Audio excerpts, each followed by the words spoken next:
the federal government. Good evening and welcome to National Talk on ECWA Television International. I'm Stella Elisha Dasham and I'm with Lois Strike, who is on standby to give us the news. Good evening, Stella. Evening, Lois. How are you doing today? Fine, thank you. Thanks, dear.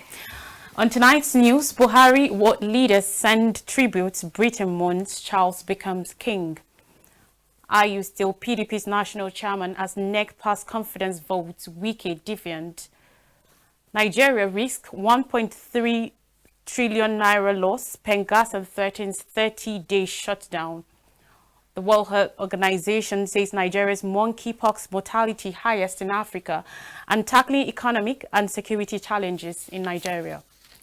Queen Elizabeth II, the UK's longest reigning royal and amongst the world's longest ruling monarchs in times, died at the age of 96 at Balmoral Castle in Scotland, marking the end of an era in the United Kingdom. Buckingham Palace announced Charles 73 automatically becomes King of the United Kingdom and the head of state of 14 other realms, including Australia, Canada, and New Zealand, and his wife Camilla becomes Queen Consort. World leaders have been thrown into mourning over the news as the details of a publicly funded state funeral and ceremony are anticipated to be announced soon. Her death attracted glowing tributes from global leaders who describe her in glowing terms. Shortly after her death was announced, mourners gathered at Buckingham Palace to pay tributes. The Queen's children, Charles, Princess Anne, 72, Prince Andrew, 62, and Prince Edward, 58, flocked to their Scottish Highland retreat, Balmoral. They were joined by Charles' sons, Prince William and his estranged brother, Prince Harry. The new king said his mother's death was a moment of the greatest sadness for him and all members of his family. Liz Truss, the United Kingdom's Prime Minister who was appointed by the Queen on Tuesday, described her as the rock upon which modern Britain was built. In a statement, the United States President Joe Biden and First Lady Jill Biden said Elizabeth was more than a monarch, describing her as a balanced presence and a source of comfort for many Britons. Also, Canadian Prime Minister Justin Trudeau stated his grief over the monarch's passage. According to him, the Queen's service to Canadians will forever remain a significant part of his country's history. French President Emmanuel Macron pays tribute. He tweeted, Her Majesty Queen Elizabeth II embodied the British nation's continuity and unity for over 70 years. I remember her as a friend of France, a kind-hearted queen who has left a lasting impression on her country and her century. Volodymyr Zelensky, Ukrainian president, voiced deep sorrow over Elizabeth's death on behalf of the war-weary people of Ukraine. Former British Prime Minister Tony Blair described the Queen as the matriarch of the United Kingdom, adding, We have lost not just our monarch, but the matriarch of our nation, the figure who more than any other brought our country together, kept us in touch with our better nature, personified everything which makes us proud to be British, she said in a statement. Ex-US President Bill Clinton noted that throughout her remarkably 70-year reign, she led Britain through great transformations with unfailing grace, dignity, and genuine care for the welfare of her people. Former U.S. Presidents George Bush and Jimmy Carter were also gushing in their praises for the deceased monarch, whom they said inspired many Americans. Former American President Barack Obama and First Lady Michelle Obama wrote, Like so many, Michelle and I are grateful to have witnessed Her Majesty's dedicated leadership, and we are awed by her legacy of tireless, dignified public service. Another ex-U.S. leader, Donald Trump, said he will cherish his time together with the Queen, recalling her generosity and sense of humor. The Nigerian president, Major General Muhammadu Buhari, retired in a statement by his spokesman, Garba Shehu, expressed sadness over the monarch's death. He stated, Our thoughts and sincere condolences are with the royal family and the people of the United Kingdom and the entire Commonwealth as we join the entire world in mourning her loss. On Wednesday, the National Executive Council (NEC) of the People's Democratic Party (PDP) passed a vote of confidence in the national chairman of party, Senator Ayocha Ayu. The chairman has been on the news over differences between him and the Rivers State Governor Nyesom Wike. Wike had blamed the emergence of Atiku as the presidential flag bearer, Ayocha Ayu, chairman of the party, and Senator Walid Jibrin, chairman of the Board of Trustees (BOT), all from the northern part of the country. He accused the party of violating the principles of equity, fairness, and balance, stating that the laws guiding the party has been breached. The governor persisted that Ayu should honorably do the right thing, resign, and permit a Southerner become the party's chairman. The chairman of the Board of Trustees, Senator Walid Jabrin, while addressing the issue today, presented his resignation letter giving way for a former Senate President, Adolphus Wabara from Southeast, to become the new board chairman. Minority Leader, House of Representatives Ndudi Elumelu, making his acceptance speech, called all members of the party to learn forgiveness no matter what transpired in the past. According to him, the devil knows we have won the 2023 election in the spiritual realm. That is why the devil is trying to divide us. Finally, the council passed a vote of confidence in Ayu. Now, protesting members of the Petroleum and Natural Gas Senior Staff Association of Nigeria on Thursday threatened to stop oil production in Nigeria for 30 days if the federal government fails to check the persistent immense oil theft in the Niger Delta. Members of the union staged protests in different parts of Nigeria, including Abuja, Warri in Delta State, Kaduna, and Port Harcourt in Rivers State. Reports showed that should the workers implement their threat, Nigeria will likely lose about 1.37 trillion naira from the non-production and sale of crude oil, a main foreign exchange revenue earner for the country. Speaking at the sensitization rally that was held at the Delta State Governor's Office Annex in Warri, the Pengassan Zonal Chairman, Prince Audu Osihio Kamele, noted with concern that the big men doing the business of crude oil theft are in the government. Statistics from the Nigerian Upstream Petroleum Regulatory Commission presented in January, February, March, and April 2022, the country's crude oil production without condensates were 1.39 million barrels per day, 1.26 million barrel per day, 1.24 million barrel per day, and 1.22 million barrel per day, respectively. In May, June, July, and August 2022, the figures were 1.02 million barrel per day, 1.60 million barrel per day, 1.08 million barrel per day, and 0.97 million barrel per day, respectively. This means that should the workers shut down production for 38 months period, data from country economy, 86.51 barrels 117 barrel of crude oil were 104.50. Now is close. Those who wrote to defeating meningitis by 2030. Moeti said the majority of monkeypox cases are in Nigeria, the Democratic Republic of Congo, and Ghana. She said for monkeypox, there are now 524 confirmed cases and 12 deaths across 11 African countries. The World Health Organization has provided 39,000 test kits to countries, enabling improved testing rates, although no single monkeypox vaccine has been administered to any high-risk group in any of the African countries reporting cases. Monkeypox is a sporadic viral zoonotic infectious disease, an infection transmitted from animals to humans that happens rarely, mainly in remote villages of Central and West Africa near tropical rainforests. According to the Nigeria Center for Disease Control, NCDC, the precise reservoir of monkeypox is unknown, although African rodents are suspected to play a part in transmission. The freshest data from the NCDC showed that as of August 14th, there were 530 suspected cases with 220 confirmed cases in the country. A medical expert, Dr. Julian Ojebo, said there was a need for increased awareness about the disease across the country. And finally, insecurity has been recognized as one of the main impediments militating against the Nigerian economic growth. Some of the identified areas of economic activities extremely affected by insecurity in Nigeria include investment, food production, and transportation, amongst others. According to a report, in the recent past, Nigeria has experienced extraordinary security challenges caused by the activities of extremists, kidnappers, armed robbery in almost all parts of the country, including political assassinations, ritual killings, and other criminal activities. The report showed that a total of 38,875 people have been reported killed by the activities of terrorists so far. The report quoted Internal Replacement Monitoring Center (IDMC) as saying that in 2018, 441,000 people were displaced in Nigeria. Of the number, 200,000 took place in the Middle Belt region, and the rest as a result of Boko Haram insurgency in the northeast region of the country. It further stated that about 2.2 million remain displaced due to this conflict as of end of 2018. This replacement, the report said, negatively impacted businesses, activities, and other potential contribution to economic growth and development of the country.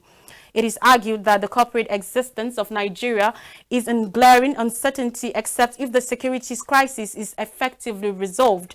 In our perspective, the result to self-protection by individuals and communities has engendered the proliferation of ethnic militias and warheads. In a country where nationhood is still a mirage, the implication this scenario delivers is too dangerous to imagine. As a way forward, a call for a genuine solution to the unemployment crisis, particularly in relation to youth unemployment. To that effect, the government should present an action strategy or a working template that is substantial or curtailing unemployment. The increasing wave of armed robberies, farmers' herdsmen conflict, as well as widespread kidnapping activities, farmers' herdsmen conflict, and all around the nation surely presents great danger and poses a lot of concern as regards the economy and development in general. The federal government launched the 2019 National Security Strategy, NSS, with a promise of concentrating on human security over state security. Nigeria's first national security strategy was conceived in 2014 to guide, organize, and harness the nation's security policies and efforts. While it is highly applauded, the government thought it wise to assess the existing security plan in the face of rising security challenges. It is relevant to state that it will need strong commitments from the government to trail through with the strategies as stated in the NSS. It is also noted that community policing is proposed in the national security policy should be strongly implemented to produce its envisioned results, adding that government should initiate and implement a uniform national security dialing code for prompt responses to insecurity issues. The report implored government to make aggressive use of modern technology in the fight against insecurity in the country. And that's all for the news. I go back to Sele as she continues with tonight's discussion. Please stay with us. Sele. Thank you so much, Lloyd, and do have a blessed weekend ahead. Thank you. Still ahead on National Talk, we shall be looking at how we can tackle economic challenges and also insecurity. Do not go anywhere. We'll be right back after this break, where I will be inviting our guests, and together we shall be discussing some of the state of the nation. ECWA TV Africa keeps you lifted 24/7.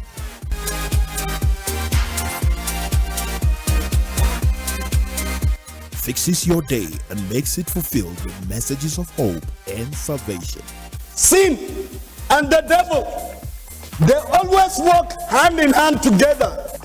Christ too and the ministry of the Lord also will be promoted. This aspect of David's experience we read in our passage of consideration brings this situation very near to ours. He is majestic in holiness. Praise the Lord. Groundbreaking shows for every life situation. Parents don't tell lies because that's always a problem. But in the north, we have abandoned education.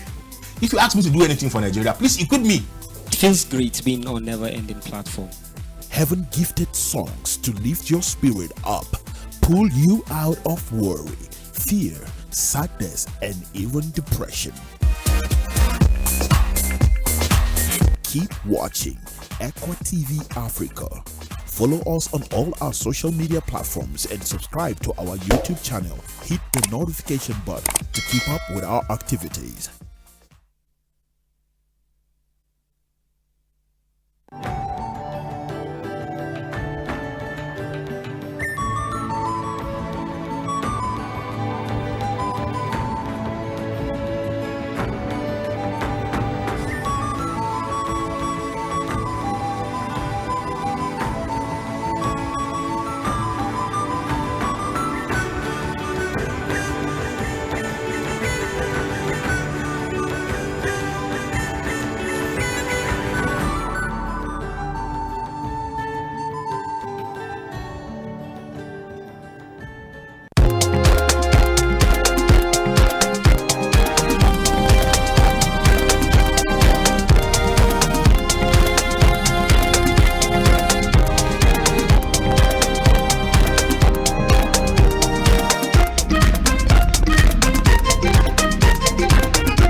Welcome back. If you just tuned in, the program is National Talk on ECWA Television International. And I promise you that when we're right from the break, I will be joined by a guest, and together we shall be looking at some of the state of the nation, which is tackling economic challenges and security. And you know, when we say security, it actually covers lots of things. And right at this moment, I would like to introduce our guest, and he is in person of Reverend Chris Daria, the director of ECWA. You're welcome, sir. Thank you very much, Sele, for having me here today. It's my pleasure, sir. Thank you so much. Now, looking at the topic of discussion, so I would like us to dive right into the topic. It's no longer strange for us to say that presently we're going through what we call economic challenges and also security. And if we say we're going to look at economic challenges, it falls in various sectors. We're going to talk about, is it the oil theft presently we're looking at, and lots of other things that really need to be, handled. But I'd like us to start with the recent one, because I think from the beginning of the week till date, we've been looking at the various issues. We first of all saw where the CG of the customs said that he did not believe, or he's of denial, that we're just producing just 60 million liters of petrol daily. Meanwhile, this is what NNPC are saying, that they produce 60, but he said we produce about 98, and he believed that about 38 is being smuggled out of the country. Now we know just recently again we are having when Penkasa are saying that yesterday there was a rally in result of still the oil theft that we have been complaining, and they brought to mind that they have been complaining about this for over a year. But yeah, we see the military that they are blaming to be the ones actually facilitating in smuggling of this petrol, said that they have even helped the Nigeria to be able to recover about 1.2 barrels of petrol per day. So now you begin to see the trying to be like there's an argument between both what the NNPC are saying and the military. I don't know, in your own thought, what do you think is the argument and what is the way forward? You see, we are in a kind of a crossroad in this nation today, because what you hear from one person differs from what the other person says, even as it has to do with the government agencies that are saddled with the responsibility of making sure things work out. How can you have this kind of argument between government agencies as to this is what we produce, this is what is stolen, and all of those kind of things? I had the military coming out so clearly to deny their involvement in this oil, theft or bunkering business. And for them, they feel, like you rightly said, they are doing a great service to this nation. And I began to ask myself the question in the first place, what are the security forces supposed to do? The military is out there to protect, yes, the territorial integrity of our country, but also those other security forces are there to make sure that they enforce every law so that things are done in the right way. But when we have things going wrong like this for a long time, and Pengasan is coming to say for over a year we've been talking about this and nothing seems to be done, it tells you something bad is happening. It's really very unfortunate that those that are supposed to protect these things from happening are being accused of being people that are aiding these things happening in this nation. So you begin to wonder who to believe when you begin to hear things.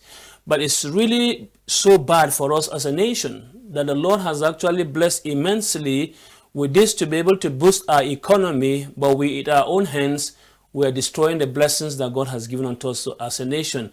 And that is not a thing that should be accepted by any normal thinking being or citizen of this country. I believe strongly in the fact that if everyone does what they are supposed to do in the right way, our economy will be better than what it is looking now, Sally. Of course.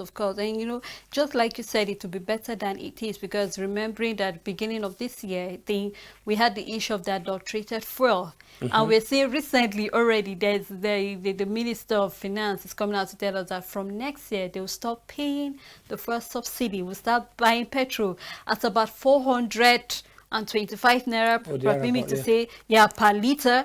And now you begin to say, so what is the difference if before you stop paying it, we bought petrol at almost 500 naira beginning of the year as a result of that, and you're saying you stop paying that as a result. So you begin to look at this two school of thought, begin to wonder, so what is the way forward now? We're yet to fix our own local refinery. We still export fuel out and into the country. So at this point in time as Nigeria, what is the way forward now? Because we know presently right now, all we have to do, we can't keep saying the government should do this, but I think when this government, because the Minister of Finance, she is not sure to come back next year, so we'll be having a new regime, possibly, whether it's going to be the same party or a different party, but we'll definitely have a change of hand. So what is the way forward now in result to issues like this? You see, we have a serious problem as far as leadership is concerned in this country. I must say that the issue of continuity, it's one major problem we have. But secondly, those that come into leadership to govern the country, permit me to use the word, don't even have the interests of the citizens that bring them to bear, in heart.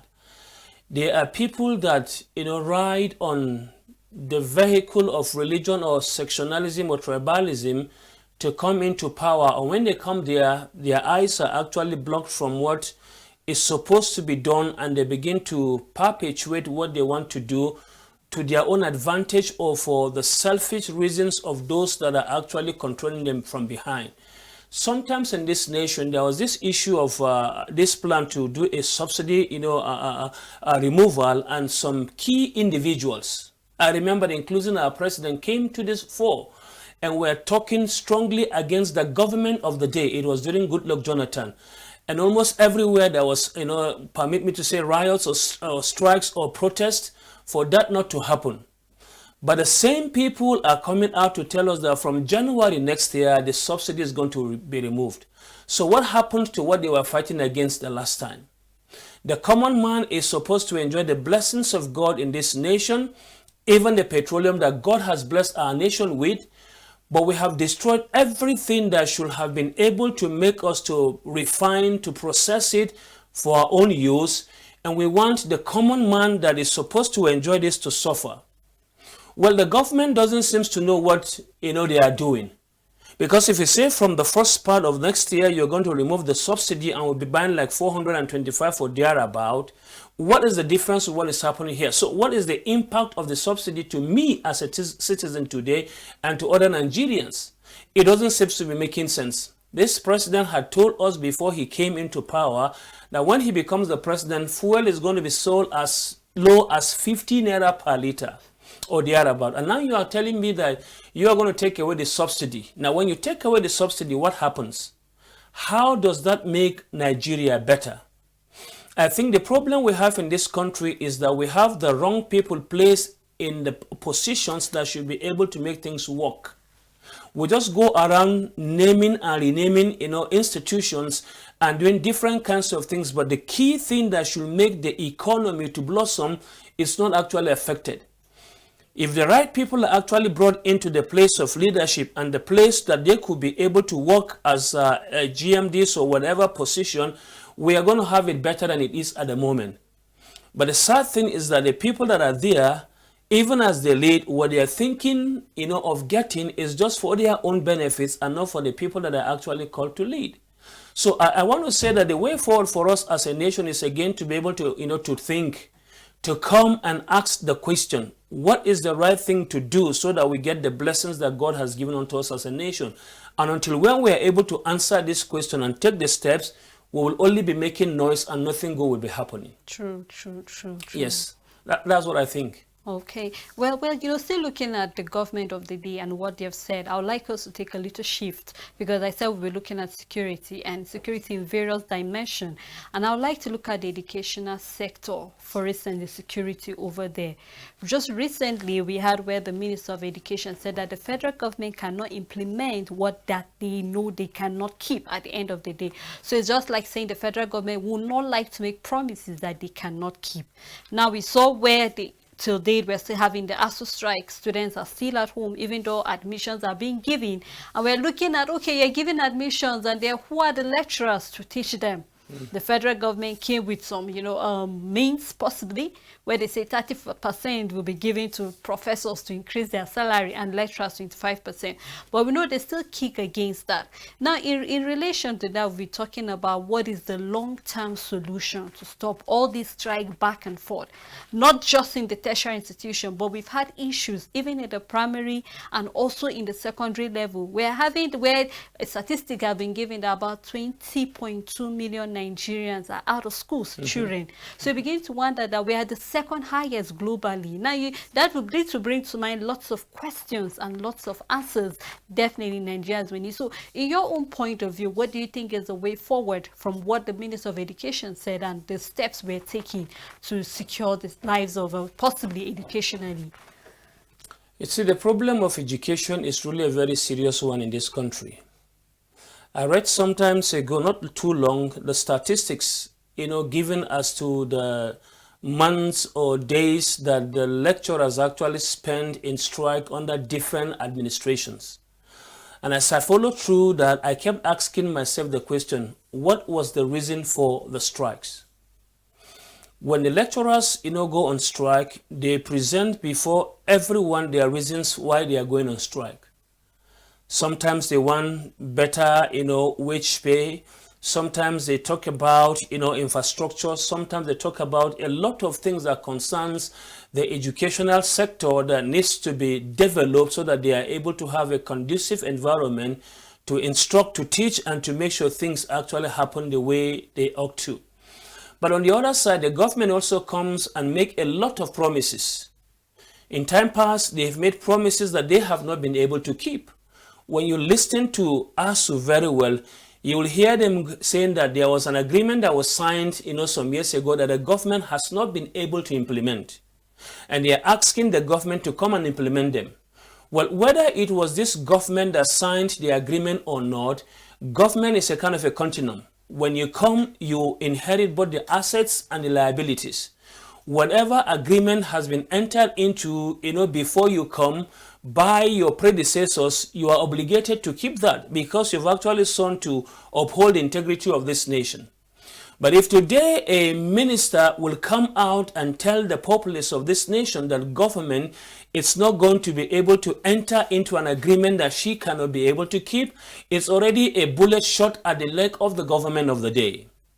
Because in the first place, someone has actually made this commitment, and you need to be able to make sure you do your own part to the best of your own ability so that if you are gone, someone else come to build from where you've actually stopped.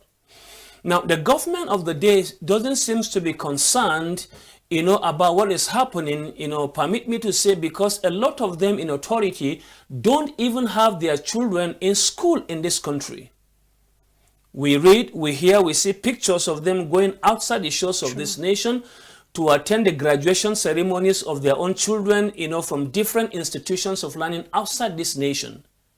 And if they have their children and they have the opportunity to make their children go out, it tells you that their concern will not be here in this country to develop the educational sector where the children of the common man can be able to go to school.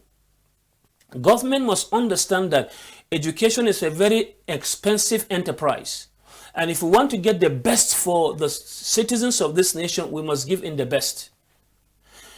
The issue of the 30% and 25%, whatever increment they are given to the professors or lecturers, for me, it's not the issue here. I don't think, if I listen to the narrative from ASU very well, I don't think that's the only thing they are fighting about, about. They want a better system in our own educational institution where the children will be properly groomed so that they come out, doing things that could be able to work. We live in a country where you graduate students from different fields and the slightest test in their own field outside there, they cannot be able to attend to it.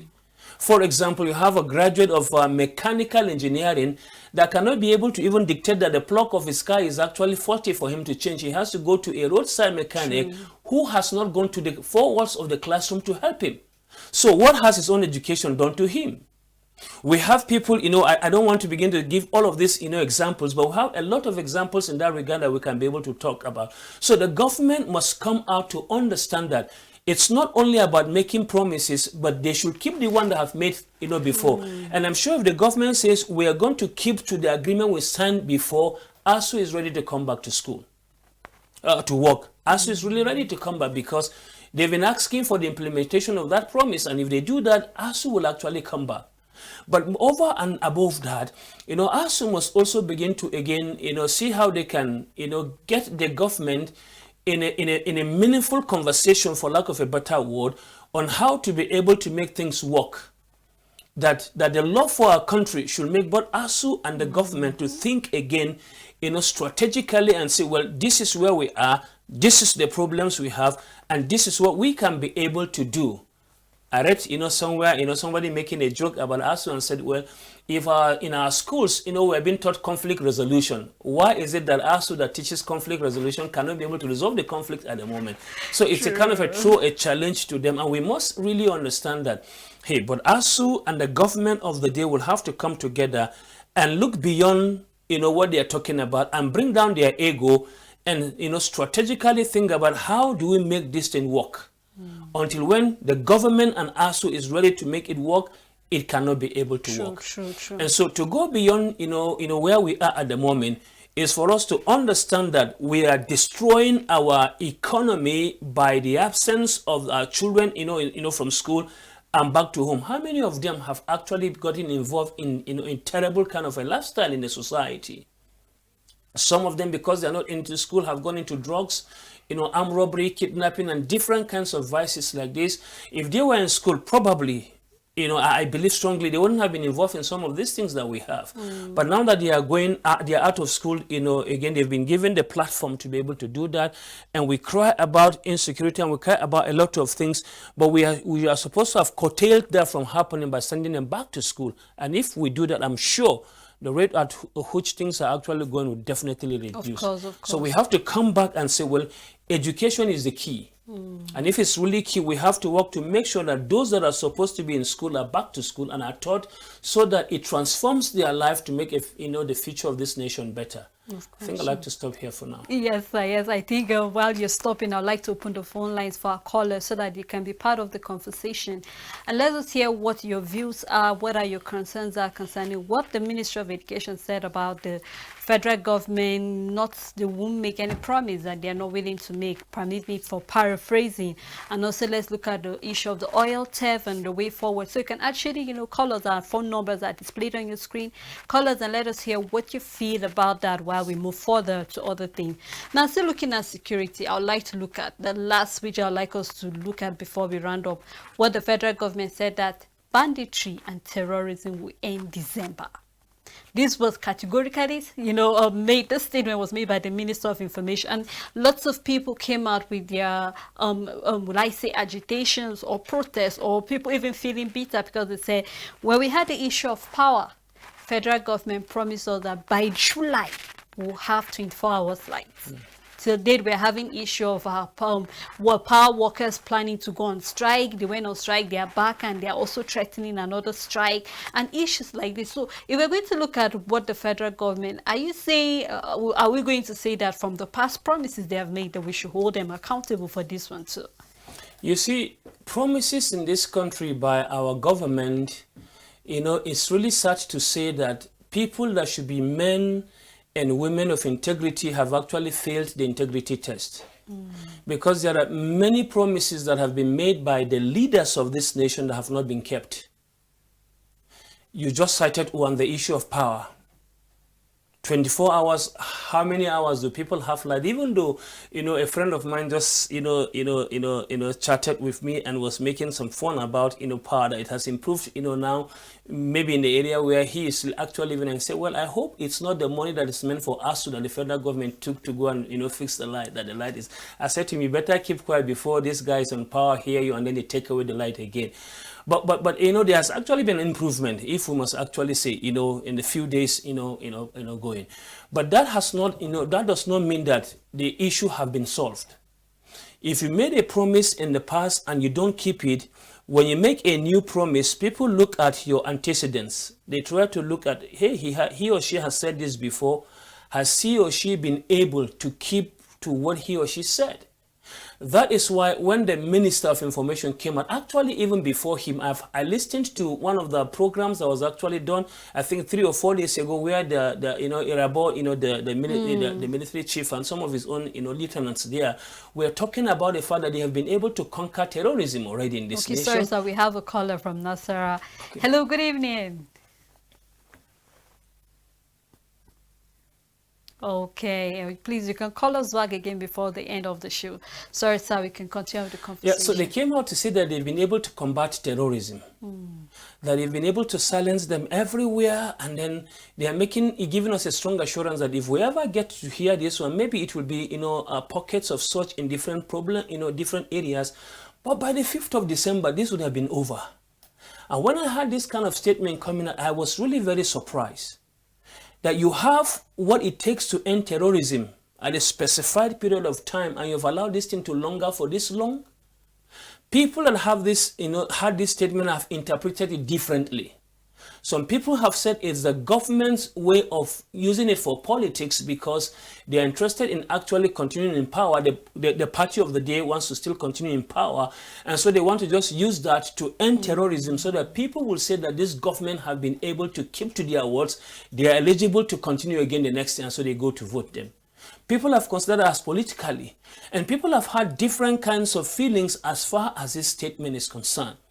But from the way things have actually gone in this nation, if truly the government is able to keep terrorism or banditry out, by December, it will suggest greatly that the government has a hand in what has been happening. Because the thing you don't have a hand in what is happening, you can't be able to come out categorically and make a statement that you're going to stop that. It doesn't actually add up. Do you know all of these people? If yes, you know them, why have you allowed them to continue to operate until now, before you come out and you make a categorical statement?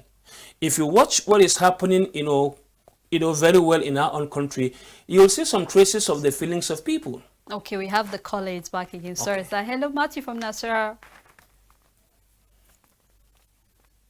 Hello, Matthew. Can you hear me? Please go on. Okay. I think I have to end that call because it seems your network is faulty, but please call us back again if you can. Yes, sir, please, let's go on. Yeah, just some few days, 2-3 days ago, it just came on the news that this guy that was actually negotiating with the train, Mamu was actually arrested in Cairo in Egypt. Yes. And back to the country. And from that day, you begin to hear a lot of things happening. Now, the guy at some point has said that his life is actually being threatened. And that, leaves a lot of, gaps for you to be able to think. Everyone that watches and listens what is happening has an ability to be able to, turn information into what he or she wants because the real, information has not actually been brought out. So people have different kinds of feelers as far as that is concerned. Is it that the guy is trying to expose a thing that has been kept hidden for a long time and that's why he's been threatened? Is that why he was trying to run away from the country to go seek asylum somewhere? All of this. Why is the government now interested in catching the man that has been on for a long time in this country and nothing has happened to him? It gives, a lot of, room for people to think and say different kinds of things. But if the government is telling us that by December this will end, it's an amen by a lot of Nigerians because in whatever way they want to make that happen, we want terrorism to actually, come to an end.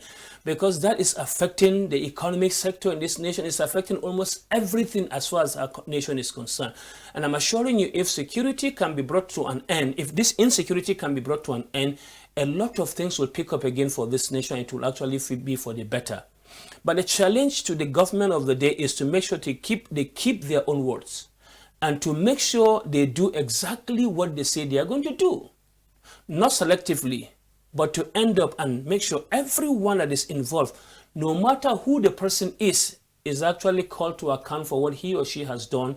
And that is when the citizenry will actually again trust this government and her abilities to be able to handle the issues on ground. Of course, of course. Please, to those trying to call us, it seems the network's a little bit bad. Please, you can drop your comment on our Facebook page and we'll try to read it as best as we can if opportunity gives us. Now, still looking at the issue of banditry and terrorism and the comment coming from the government, and you pointed out very, key factors, especially bringing out someone like Mahmoud that have been a negotiator to, like an intermediary between the government and also the victims, even though we know we still have other terrorists, especially other victims in the tent of the terrorists, especially the Kaduna train attack victim. I think about 20 or so, and we're still having a countdown, and so far we've not heard any news of any of them being released again ever since Mahmoud said from last month that he is going to step down as a negotiator. I know people have been asking questions. He's not the only person. Someone was negotiating before he stepped in as an aide. Now this, just like you said, will raise concerns because from his office to where the DSS is just like about 3 kilometers. The police and all other, security operatives around. I begin to ask questions, just like you said. If he have anything dirty in his cupboard, it's expected that all this while he has been negotiating, the federal government is supposed to have something tangible. But why is it coming right now at a moment like this when he left the country? That was when he was being arrested and, being brought back. Now I begin to make that no civilian is actually safe. And, it will raise concern. Why did he get involved in the issue that does not even concern him as a civilian? He should have left the security agency to take charge. Now, will it be that it's pointing laxity in the part of the security agency? Would you likely to say that that is the issue here? Well, much more than the issue of laxity. But again, you see, my own, feeling is that the security of this nation or the security agencies are actually, taking orders from the commander-in-chief, the CNC. And if we have, instructions given to them, they just... Okay, sorry, I think we have the caller is back. Hello, Matthew. Good evening.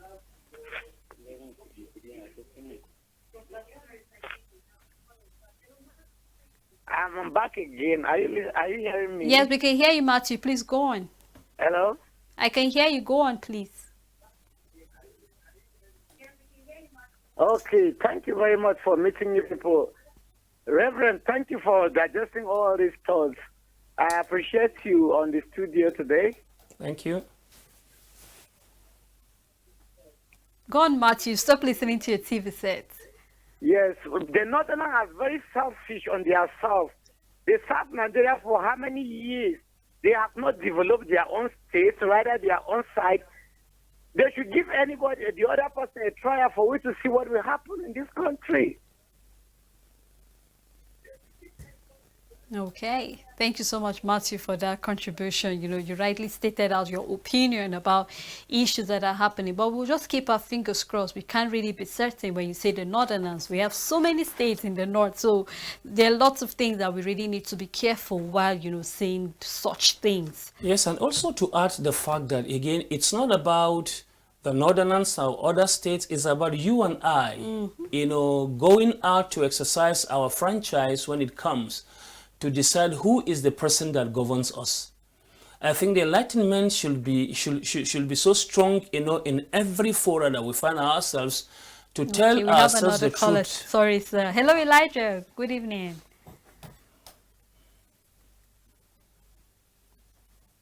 Elijah, if you can hear me, please stop listening to your TV set and go on.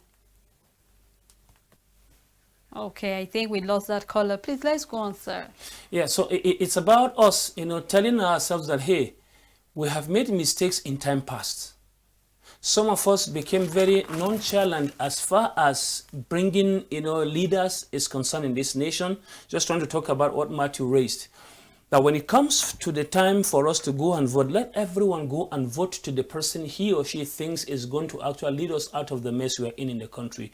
Until when we do that, those people will continue to be in power because they have all it takes at their own disposal to decide whatever happens.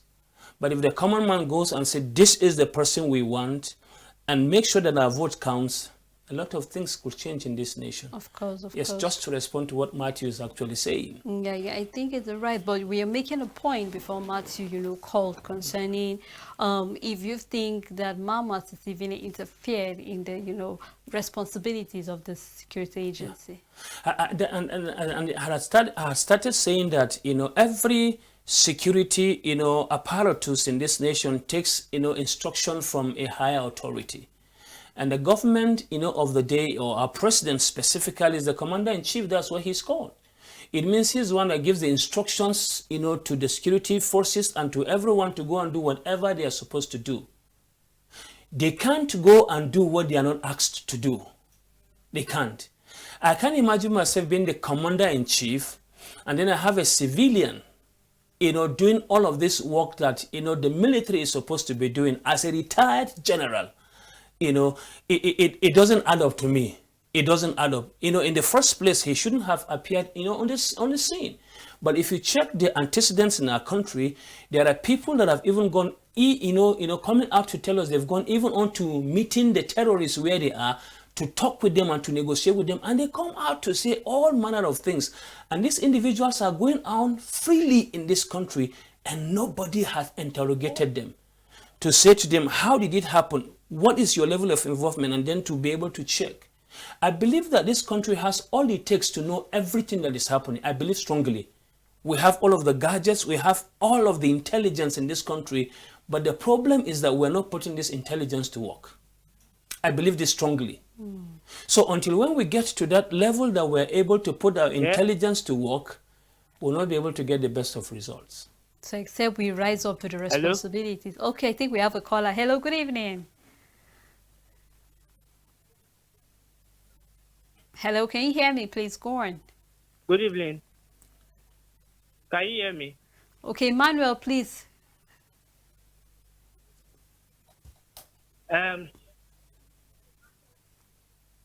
Please go on. Stop listening to Nigeria TV. Needs to focus on is we need to tackle corruption. Okay. Okay, Emmanuel, is that it? Thank you so much for your contribution. Corruption is our major issue.